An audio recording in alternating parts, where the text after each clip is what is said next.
बहुत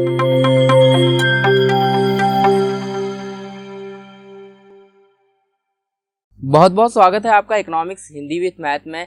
तो आज के वीडियो में हम करने वाले हैं यहाँ पर आर्थिक सांख्यिकी के यानी फर्स्ट चैप्टर का जो है इम्पोर्टेंट क्वेश्चन आंसर। तो चलिए शुरू करते हैं और देखते हैं कि आर्थिक सांख्यिकी के इम्पोर्टेंट क्वेश्चन आंसर क्या है। अगर आपने इसका फर्स्ट पार्ट नहीं देखा इम्पोर्टेंट क्वेश्चन आंसर का यानी फर्स्ट चैप्टर का जो है आपने नहीं देखा है तो देख लीजिए, वीडियो के जो है डिस्क्रिप्शन में लिंक मिल जाएगा या प्लेलिस्ट में आप जाकर देख सकते हैं, तो वहाँ से आपको वीडियो मिल जाएगी।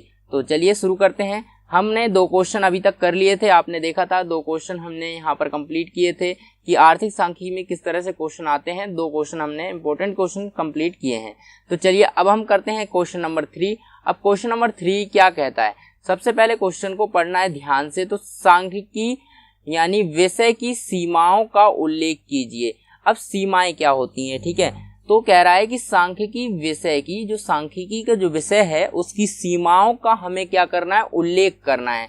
तो यहाँ पर किस प्रकार से हम उल्लेख करेंगे, तो क्वेश्चन को समझना है। क्या कह रहा है कि सबसे पहले जो सांख्यिकी है, जो सांख्यिकी का विषय होता है उसकी सीमाओं को, सीमाओं का मतलब होता है कमियां जो होती हैं उसकी। सीमा का मतलब क्या होता है, जैसे कि मान लीजिए आप यहाँ पर, अब यहाँ मान लीजिए इसका मतलब ये कम, अब कोई भी चीज आती है मतलब रुकावट आ जाती है एक तरह से। सीमा का मतलब क्या होता है, एक लास्ट एंड आ गया, उसके आगे आप नहीं जा सकते, ठीक है। तो क्या है, एक कमी है कि आप उसके आगे नहीं जा रहे हैं। तो इसका मतलब है कि सीमाएं बतानी है आपको कि कमी क्या है, मतलब क्या क्या कमियां हैं, क्या क्या जो है खराबियां हैं इस सांख्यिकी में, ठीक है। कमियां क्या क्या है वो बतानी है। तो सीमाओं का मतलब यहाँ पर कमियों से है, ठीक है। ओके, बाद यहाँ पर देखते हैं सांख्यिकी विषय की कुछ सीमाएं यहाँ पर लिखी हैं, इस प्रकार से हैं। क्या है, पहली कमी जो है सांख्यिकी की सीमा जो है पहली, सांख्यिकी व्यक्तिगत इकाइयों का अध्ययन नहीं करती है। यानी सांख्यिकी की बात करें तो सांख्यिकी जो होती है व्यक्तिगत जो है इकाई होती हैं उनका अध्ययन नहीं करती है। इसका मतलब क्या हुआ कि जो सांख्यिकी होती है ये एक एक करके एक एक व्यक्ति के आंकड़े को एकत्र नहीं करेगी, यानी ये सामूहिक रूप से सांख्यिकी काम करती है। तो सांख्यिकी क्या करती है, सांख्यिकी केवल सामूहिक तथ्यों का अध्ययन करती है, व्यक्तिगत इकाइयों का नहीं, ठीक है। तो यहाँ पर इसका मतलब, कहने का मतलब ये है कि अगर यहाँ पर हम बात करें तो इसका मतलब ये कहना चाह रहा है कि अगर आप बात करें तो यहाँ पर ये कहना चाह रहा है कि अगर एक व्यक्ति है, ठीक है, एक व्यक्ति है और ये व्यक्ति जो है यहाँ पर ये एक व्यक्ति है और यहाँ पर जो है बहुत सारे व्यक्ति हैं, ठीक है, बहुत सारे व्यक्ति हैं। तो ये बहुत सारे व्यक्ति हैं और ये एक व्यक्ति है। तो यहाँ पर सांख्यिकी की बात करें तो सांख्यिकी जो है, ठीक है, यहाँ पर सांख्यिकी की बात करेंगे तो सांख्यिकी एक व्यक्ति का अध्ययन नहीं करती है, ठीक है, एक व्यक्ति का अध्ययन नहीं करती है। सांख्यिकी यहाँ पर बहुत सारे व्यक्तियों यानी एक एक व्यक्ति से आंकड़े एकत्र करती है, उसके बाद उनका जो है एवरेज निकालती है यानी औसतन निकालती है, ठीक है।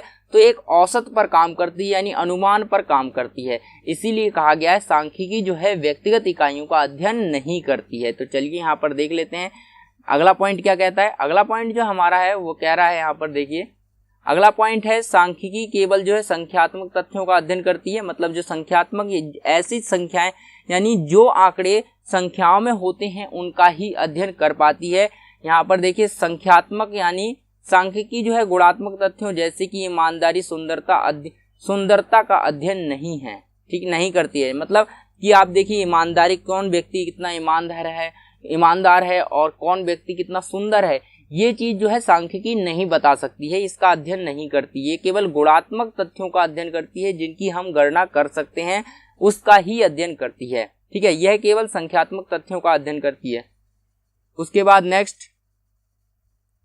नेक्स्ट पॉइंट जो है कह रहा है थर्ड पॉइंट, सांख्यिकी नियम केवल यानी सांख्यिकी नियम केवल औसत सत्य यानी सत्य उतरते हैं। मतलब जो इसके जो नियम होते हैं यानी जो नियम होते हैं और जो इसके रिजल्ट होते हैं वो औसतन सत्य होते हैं। हम नहीं कह सकते कि पूरी रूप से यानी पूरे रूप से जो है सत्य होंगे, तो यहाँ पर पूरे रूप से सत्य नहीं होते हैं। तो जिस प्रकार से यहाँ पर भौतिक विज्ञान एवं रासायनिक विज्ञान के नियम हमेशा सत्य होते हैं, यहाँ पर क्या है, आप भौतिक विज्ञान को लेंगे और रासायनिक विज्ञान को लेंगे और जिस प्रकार से उनके जो नियम जो हैं, यानी जो नियम बनाए गए उनके लिए, वो जो सत्य होते हैं यानी वो बदलते नहीं है, कभी भी हमेशा सही रहते हैं, उसी तरह इस सांख्यिकी के नियम जो है उसकी तरह उसके बिल्कुल विपरीत होते हैं। यानी सांख्यिकी के नियम जो है पूर्ण रूप से सत्य नहीं होते हैं, ये हमेशा वैसे के वैसे नहीं रहते हैं, ये बदलते रहते हैं। ठीक है, किंतु यहाँ पर सांख्यिकी के नियम पूर्ण रूप से जो है शुद्ध एवं विश्वसनीय नहीं होते हैं। यही कहना चाह रहा है कि इनमें बदलाव होता रहता है। जैसे कि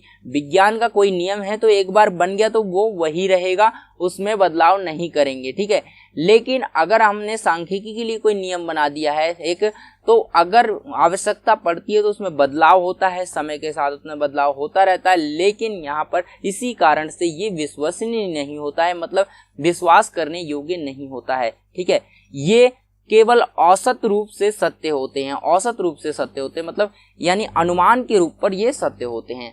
4 पॉइंट कहता है सांख्यिकी का प्रयोग केवल जो है विशेषज्ञों द्वारा ही संभव है, यानी विशेषज्ञ ही सांख्यिकी का प्रयोग कर सकते हैं, क्योंकि उन्हें जो है औसतों का अनुमान लगाना आता है। और यहाँ पर एक आम व्यक्ति जो है सांख्यिकी को इस तरह से बेहतर तरीके से जो है समझ नहीं सकता है, मतलब उनके आंकड़ों को देखकर समझ सकता है, लेकिन जो है बेहतर प्रयोग जो कर पाएगा वो केवल विशेषज्ञ है और कोई नहीं। ठीक है, सांख्यिकी का प्रयोग केवल विशेषज्ञों द्वारा किया जा सकता है, क्योंकि सांख्यिकी विविध यानी सांख्यिकी विधि के क्या है, प्रयोग के लिए सांख्यिकी ज्ञान की आवश्यकता होती है, अन्यथा निष्कर्ष अशुद्ध हो सकते हैं। कहने का मतलब है कि जो विशेषज्ञ होते हैं उन्हें पता होता है कि सांख्यिकी किस प्रकार से आंकड़े प्रस्तुत करती है और किस तरह से सांख्यिकी काम करती है, यानी पूर्ण रूप से उन्हें सांख्यिकी का ज्ञान होता है। और यहाँ पर इसी कारण से वो विशेषज्ञ जो होते हैं, इसी कारण से वो बेहतर प्रयोग कर पाते हैं सांख्यिकी का आम व्यक्ति के मुकाबले। ठीक है, तो 5वां पॉइंट है आंकड़ों की, यहाँ से देखिए यहाँ पर आंकड़ों की एकता, एक रूपता एवं यहाँ पर जो है सजातीयता, मतलब क्या मतलब कहना चाह रहा है, ये कहना चाह रहा है कि आंकड़ों में जो है जो भी सांख्यिकी जो है आंकड़े एकत्र करती है, उन आंकड़ों में जो है एक रूपता होती है। एक रूपता का मतलब है कि आंकड़े जो होंगे एक जैसे होंगे। ठीक है, सजातीयता ये बिल्कुल है, मतलब सजे हुए होंगे एक दूसरे से, मतलब ऐसा नहीं होगा कहीं यहाँ पर आंकड़ा आ गया कहीं वहां पर चला गया, मतलब इस तरह से देख रहे हैं आप ये टेक्स्ट यहाँ पर इस तरह से बिखरे नहीं होंगे। ठीक है, वो एक तरफ से क्रम में लगे होंगे और क्रम अनुसार बिल्कुल अच्छे से उन्हें सजा के रखा होगा आंकड़ों को। ठीक है, एक रूपता होगी, एक ही प्रकार के, मान लीजिए क्रिकेट का मैच है तो क्रिकेट के ही आंकड़े होंगे वहां पर। ठीक है, जिन आंकड़ों को यहाँ पर देखिए, जिन आंकड़ों की तुलना करनी हो उनके लिए यह अति आवश्यक है कि उनमें एक रूपता एवं सजातीयता के गुण हों। ठीक है, विजातीयता होने पर आंकड़ों की तुलना नहीं की जा सकती। ठीक है, तो यहाँ पर ये चीज है कि यहाँ पर अगर सजातीयता नहीं है, एक जैसे आंकड़े नहीं हैं, उनमें जो है अलग अलग आंकड़े हैं, तो वो जो है यहाँ पर हम तुलना नहीं कर सकते। मान लीजिए फुटबॉल का मैच हुआ और क्रिकेट का मैच हुआ, दोनों के आंकड़े को हमने मिक्स कर दिया। ठीक है, तो आप बताइए उसमें कोई मतलब अच्छे से रिजल्ट नहीं निकलेंगे और ना ही आम व्यक्ति जो है देखने वाला वो समझ पाएगा। अगर हम फुटबॉल के आंकड़ों को अलग रखेंगे और जो है क्रिकेट के आंकड़ों को अलग रखेंगे, तो ऐसे में हम बहुत ही आसानी से समझ सकते हैं, एक आम व्यक्ति भी समझ सकता है।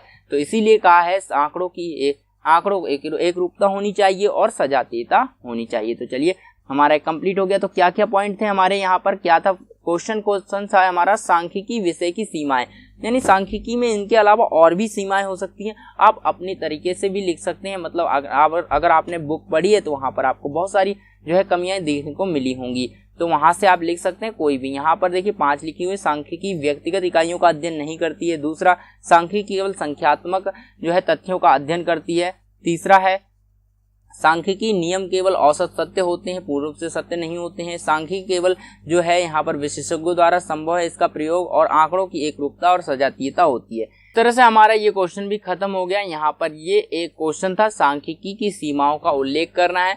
तो यहाँ पर आप जो है अगर और सीमाएं लिखना चाहते हैं तो आप जो है बुक का यूज करें, बुक में बहुत सारी सीमाएं दे रखी हैं। तो मेन सीमाएं जो आप याद कर सकते हैं ये हैं, इन्हीं को याद कर लीजिए, क्योंकि अगर आपने 5 भी लिख दी तो आपको 5 नंबर आराम से मिल जाएंगे। तो आई होप ये वीडियो अच्छी लगी होगी। यहाँ पर क्वेश्चन इंपॉर्टेंट लग रहा है और ये इंपॉर्टेंट क्वेश्चन है जो कि एग्जाम में जो है आने की संभावना ज्यादातर होती है।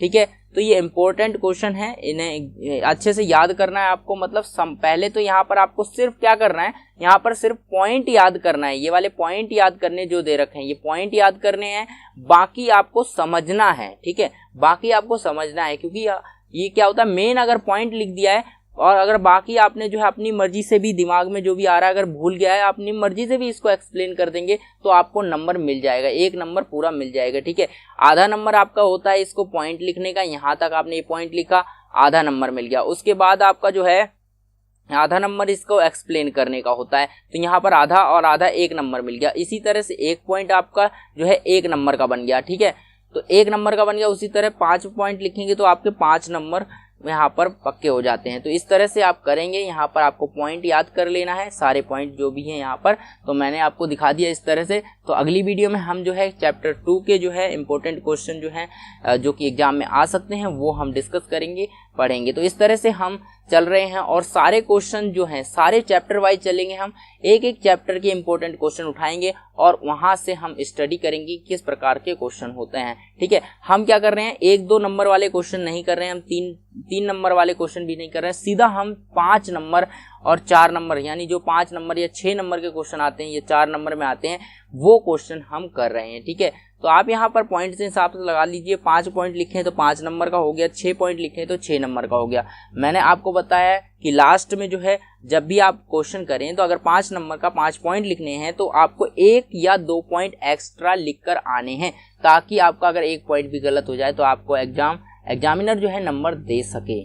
तो आई होप ये वीडियो अच्छी लगी होगी। अगर अच्छी लगी तो लाइक करें, चैनल पर पहली बार आए हैं तो सब्सक्राइब करना मत भूलिए, क्योंकि यहाँ पर जो है इकोनॉमिक्स का क्लास 11th और 12th का हिंदी मीडियम में पूरा सिलेबस कराया जा चुका है। आप यहाँ से फ्री ऑफ कॉस्ट स्टडी कर सकते हैं आराम से। तो चलिए चैनल को सब्सक्राइब करके अभी बेल आइकन दबा लीजिए। चलिए फिर मिलते हैं एक नई वीडियो में एक नए टॉपिक के साथ।